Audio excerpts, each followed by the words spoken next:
Hello viewers, জাতীয় বিশ্ববিদ্যালয়ের honours প্রথম বর্ষ ভর্তির আবেদনের তৃতীয় মেধা তালিকা প্রকাশ করা হয়েছে।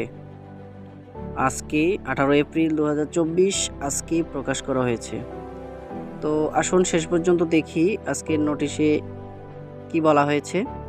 শেষ পর্যন্ত দেখুন।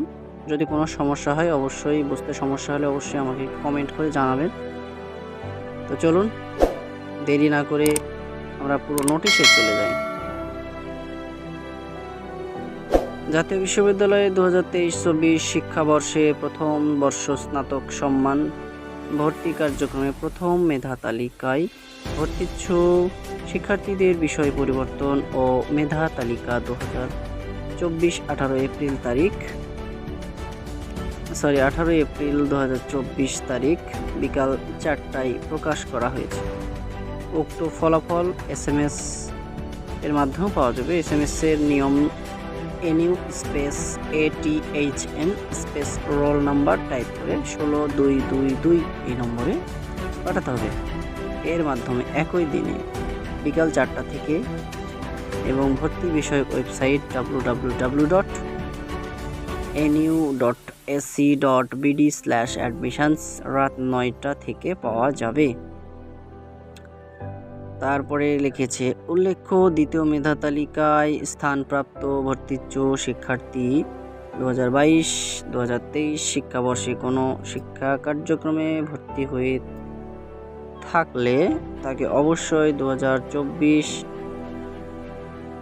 সালের অর্থাৎ এই সালের 24 তারিখের মধ্যে পূর্ববর্তী শিক্ষাবর্ষের ভর্তি বাতিল করে অনলাইনে চূড়ান্ত ভর্তি ফর্ম পূরণ করতে হবে। অন্যথায় দ্বৈত ভর্তির কারণে শিক্ষার্থী 2023-2024 শিক্ষাবর্ষের প্রথম বর্ষ স্নাতক সম্মান শ্রেণীর ভর্তি ও রেজিস্ট্রেশন বাতিল বলে গণ্য হবে। অর্থাৎ আগে কোনো কলেজে ভর্তি থাকা অবস্থায় নতুন করে আবারও যারা অ্যাপ্লাই করেছে এদেরটা যে কোনো একটা কলেজেই পড়তে হবে। অর্থাৎ আগেরটা যদি বাতিল হয় তাহলে এখন করাটাই করতে হতে পারে, অথবা এটা বাতিল হয়ে যাবে, দুটাই থাকে।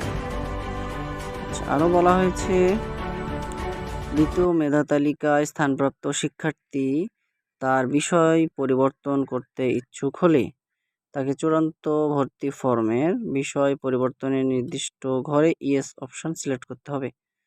আচ্ছা, এক্ষেত্রে শিক্ষার্থীদের বিষয় পছন্দক্রম অনুযায়ী সংশ্লিষ্ট কলেজের বিষয়ভিত্তিক শূন্য আসনে মেধার ভিত্তিতে বিষয় পরিবর্তন করা হবে। তো পরিচালক মোহাম্মদ আতাউর রহমান, জনসংযোগ দপ্তর, জাতীয় বিশ্ববিদ্যালয়। তো শেষ পর্যন্ত আপনাদের এই নোটিশটি পড়ে শোনালাম। যদি কারো বুঝতে অসুবিধা হয় আমাকে অবশ্যই কমেন্ট করে জানাবেন, এবং ভিডিওটি শেষ পর্যন্ত দেখার জন্য আপনাদেরকে অসংখ্য ধন্যবাদ। সাথেই থাকুন।